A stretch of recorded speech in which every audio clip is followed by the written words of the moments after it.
नमस्कार बंधुरा आज के मसुरिर डाल दिए सजनार डाटा करे देखाबो। तार जन्य एखाने आमी 1 कप मसुरिर डाल निये निয়েছি और एखाने आमी सजनार डाटागुलोके एरकम भावे लम्बा लम्बा करे केटे निয়েছি। और एखन किन्तु बाजारे खूब कचि कचि सजनार डाटा पाওয়া যাচ্ছে। এই সজনার ডাটা দিয়ে কিন্তু মসুরির ডাল, মুগ ডাল, মটর ডাল যে ডালই করেন না কেন খেতে কিন্তু দারুণ হয়। আপনারা হয়তো আমার থেকে ভালো হয়তো সজনার ডাটা দিয়ে মসুরির ডালটা বানাতে পারেন, কিন্তু আমি যেভাবে বাড়িতে সজনার ডাটা দিয়ে মসুরির ডাল বানাই সেটাই আজকে আমি আপনাদের সঙ্গে শেয়ার করব। তাহলে চলুন আমি রান্নায় চলে যাই। প্রথমে গ্যাস ধরিয়ে ডালটা সিদ্ধ করার জন্য জল বসিয়ে দেবো। মসুরির ডালটা পরিষ্কার করে ধুয়ে নিয়ে আসবো। দেখুন বন্ধু, জলটা গরম হয়ে গেছে, ডালটা দিয়ে দেবো।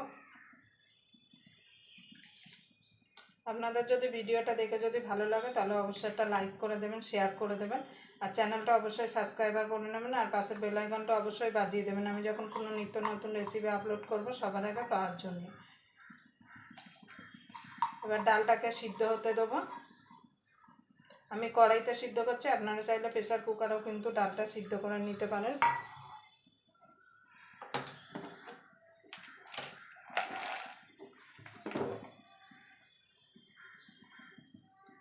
সামান্য একটুখানি নুন দিয়ে দেবো।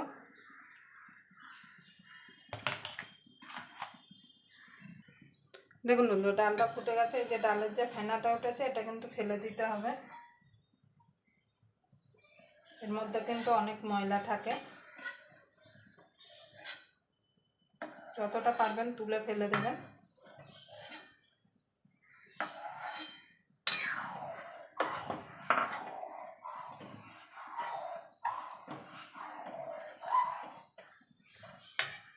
এবার ডালটাকে সিদ্ধ করে নেব।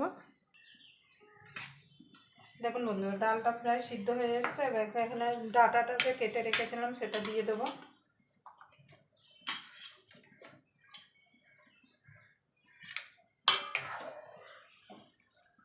এবার ডাটাটা সিদ্ধ করে নেব। দেখুন বন্ধু, ডালটা সিদ্ধ হয়ে গেছে, তার সঙ্গে ডাটাটাও সিদ্ধ হয়ে গেছে। এমনি এখন কচি ডাটা সামান্য দিয়ে দেবো একটুখানি হলুদ গুঁড়ো।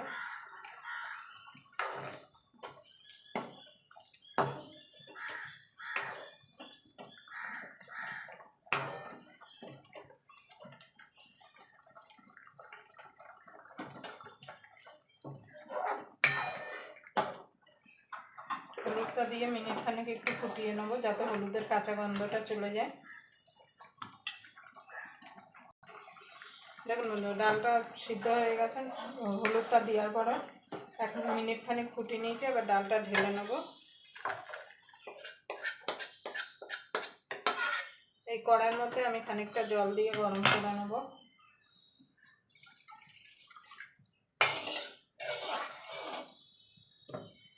আপনারা যেমন পাতলা ডাল খেতে পছন্দ করেন, মানে যেমন পাতলা খাবেন সেই বুঝে জলটা এখানে অ্যাড করবেন। দেখুন বন্ধু, জলটা গরম হয়ে গেছে। আমি জলটা ঢেলে দেবো ডালের মধ্যে, দিয়ে কড়াইটা পরিষ্কার করে নিয়ে আসবো। এই কড়াইতে আমি ডালটা সম্বাদ দেবো। দেখুন বন্ধু, ডালটা সম্বাদ দেওয়ার জন্য আমি কড়াইটা পরিষ্কার করে নিয়ে চলে এসেছি। কড়াইটা গরম হয়ে গেছে। এবার দিয়ে দেবো সর্ষের তেল। খুব বেশি দেওয়ার দরকার নেই, 2 থেকে 2 চামচ দিলেই হবে।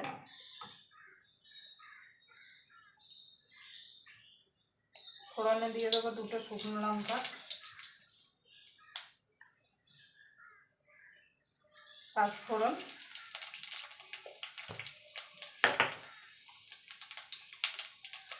এবার ফোড়নটা একটুখানি ভাজা ভাজা করে নেব। দিয়ে দেবো একটা টমেটো। টমেটোটা একটুখানি নাড়াচাড়া করে নেব।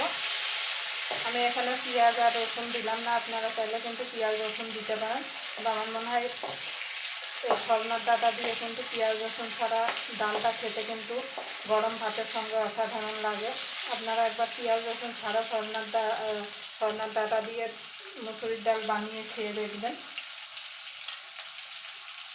দেখুন বন্ধু, টমেটোটা একটুখানি নাড়াচাড়া করে নিয়েছি। এবার ডালটা ঢেলে দেবো। এবার ডালটাকে ভালো করে ফুটতে দেবো। সম্বাদ দেওয়ার পরে ডালটা কিন্তু ভালো করে ফুটিয়ে নিতে হবে।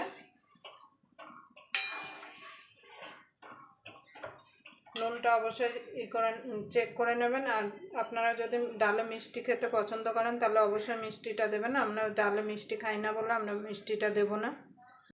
দেখুন বন্ধুরা, ডালটা ফুটে গেছে। দিয়ে দেবো ধনেপাতা, চেরা কাঁচা লঙ্কা,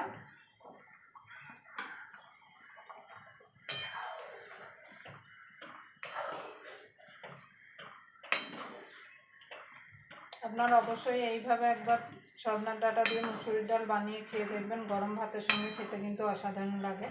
অনেকেই আছে পেঁয়াজ রসুন খেতে একদম পছন্দ করে না, অনেকে আছে পেঁয়াজ রসুন খায় না, তারা কিন্তু এইভাবে অবশ্যই বানিয়ে নিতে পারেন।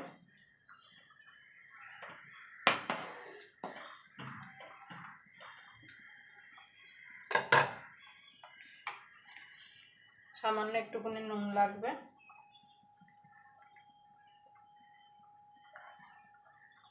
এবার নুনটা দিয়ে আরও মিনিট খানেক একটু ফুটিয়ে নেবো যাতে নুনটা গলে যায়, গলে ডালের সঙ্গে মিশে যেতে পারে।